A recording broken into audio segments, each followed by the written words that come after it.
Roberto, let me make this very clear for you and everybody who's watching, and I think you know this. Yeah. What is about to happen is AAAs, because somebody asked what does that mean, winners are about to super shine. Fake winners are about to burn to the ground.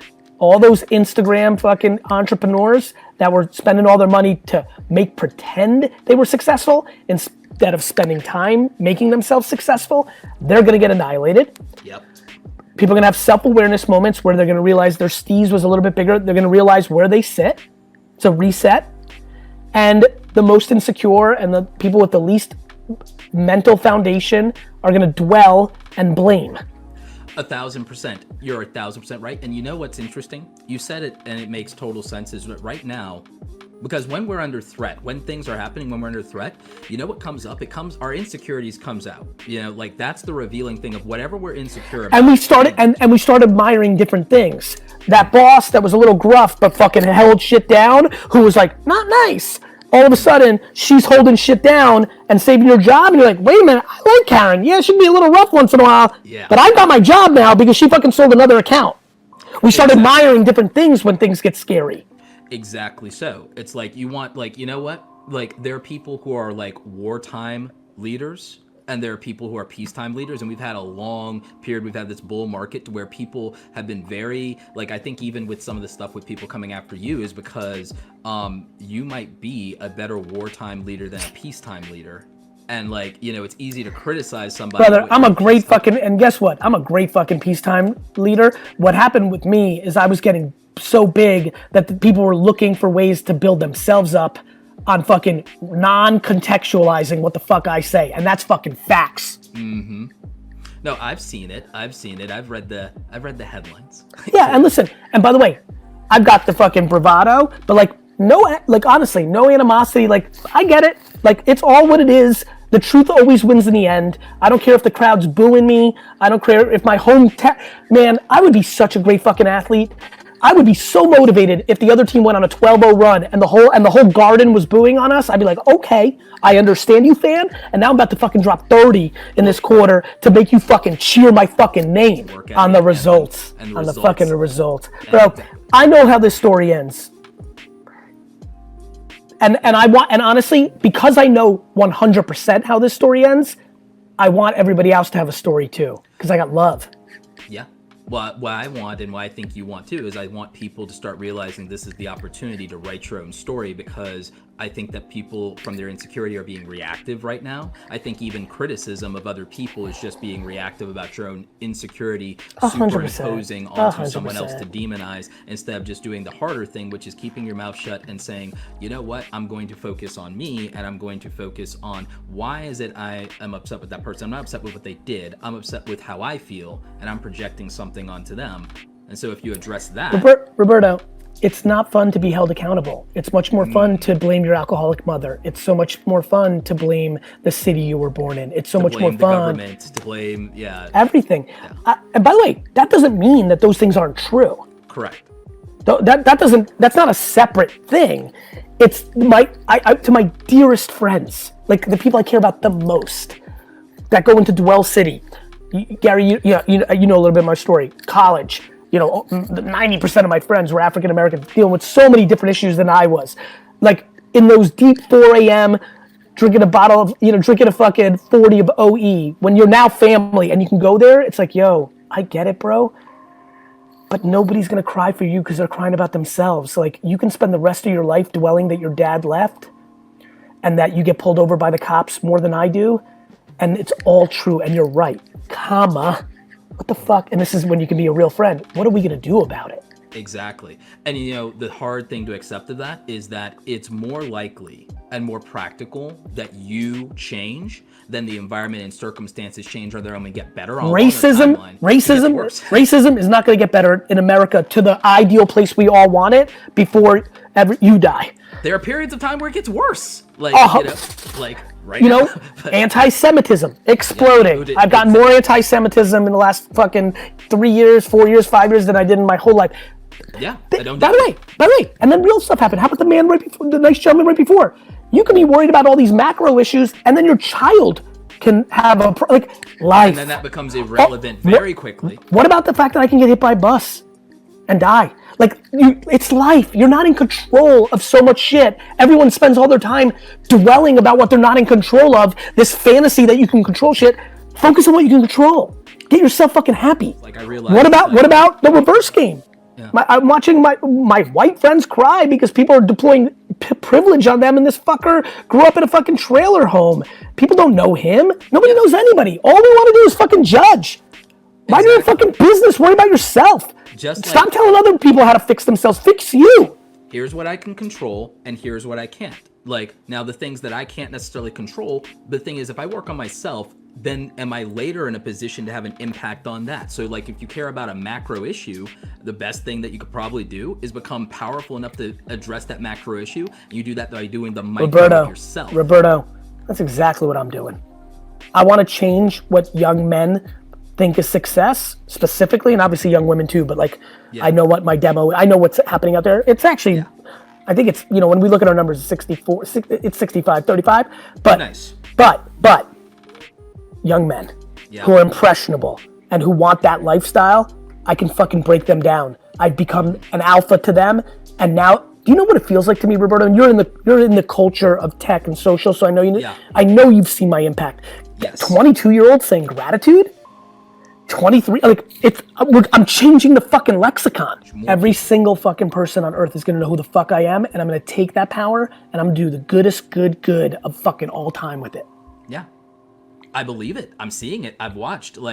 There are people who say things like that, and then there are people who do it. And I've been watching, and that's why so many of us who have our own, micro version of success all still look up to you, still watch, even though we've quote unquote made it in the eyes of other people. And it's why I still put you on shit like this, because I want you to go to the next place and the next place and the next person and the next place. It's all fucking gonna happen.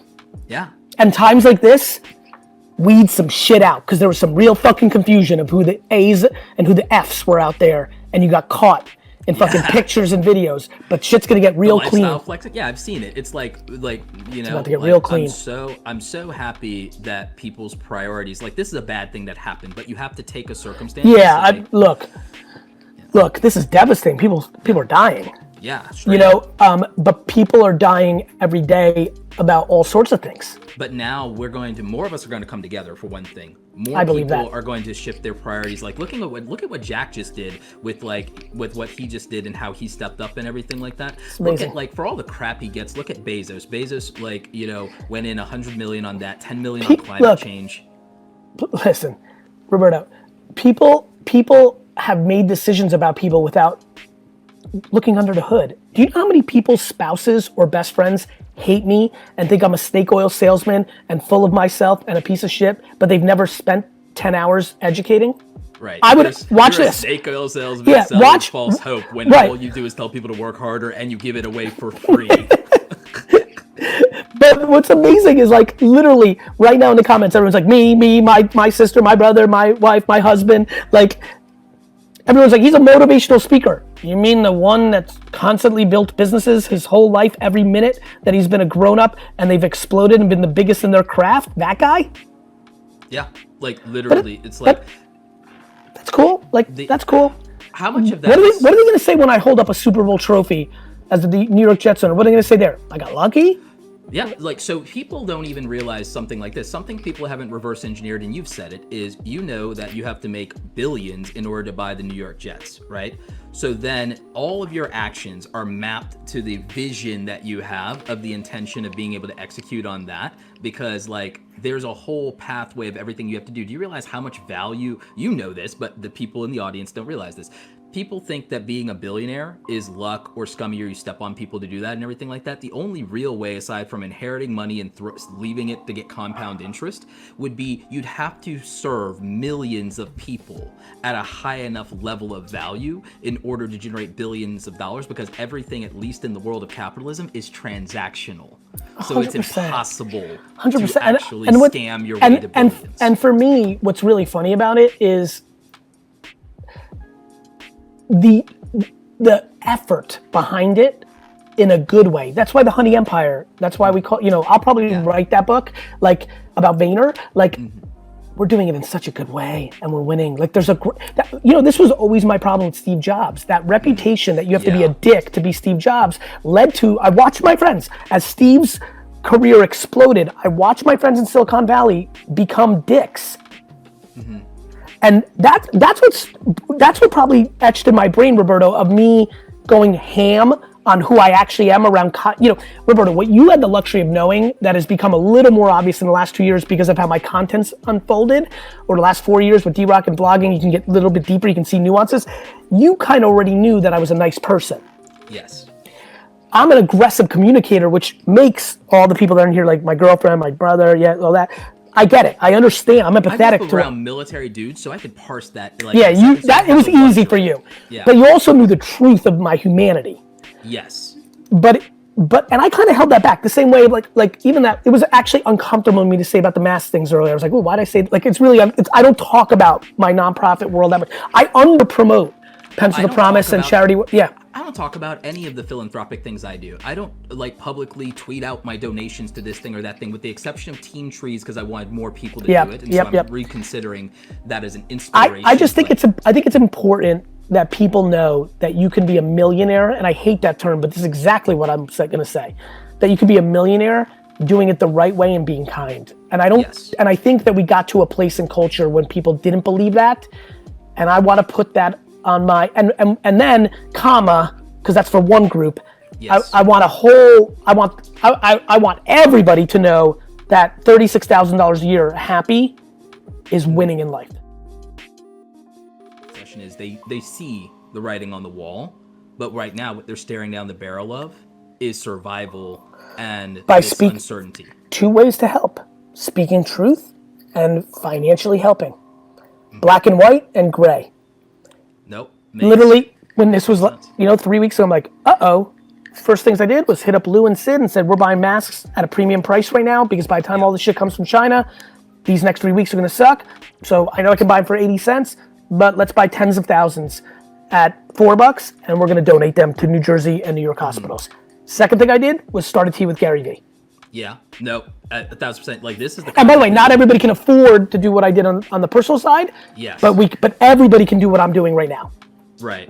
So, like, something I've been trying to do with my content is I've been trying to gear more people up toward freelancing, because the world hasn't completely shut down, because there's still, like, land grabs right now in terms of cash and carry of, like, and the thing is... there's real opportunity. Yeah. There's Roberto, all this, listen, brother, this is just exposing, like I've always said, like you brought up already on this call, winners are winning more. Truth. I mean, I've been... Like, VaynerMedia's on the attack. Yeah. Like, I'm on the attack. I've got my 15 top executives with me, all on Zoom, all in our LinkedIns, reaching out to anybody we've ever fucking crossed paths with, because we're a fucking offense out here. I'm not dwelling about which customer can't pay me or fucking is gonna fire us because they can't afford anything anymore. I'm going after everybody else's fucking meat. Yeah. Facts. I'm gonna eat because I'm a fucking AAA. What do you think for, like, people that, like, haven't quite gotten there yet? Like, for the people who watch us, like, right now, what do you think is, like, the most important thing somebody can do over the next 30 days? You know, because you used to watch me, and then you started doing it. You're right. Well, it's called action. Got you. It's like, fucking work ethic. Like, you know what's so crazy?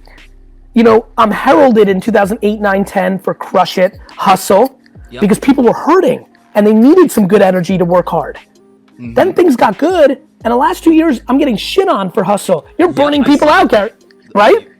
You saw it. You're always in the trenches. I know you watching. Oh, yeah. Guess what is about to become really cool next year? Hustle. I hear. Whether you want to call it hustle, that's a bad word now. Fine, let's call it hard work. Right.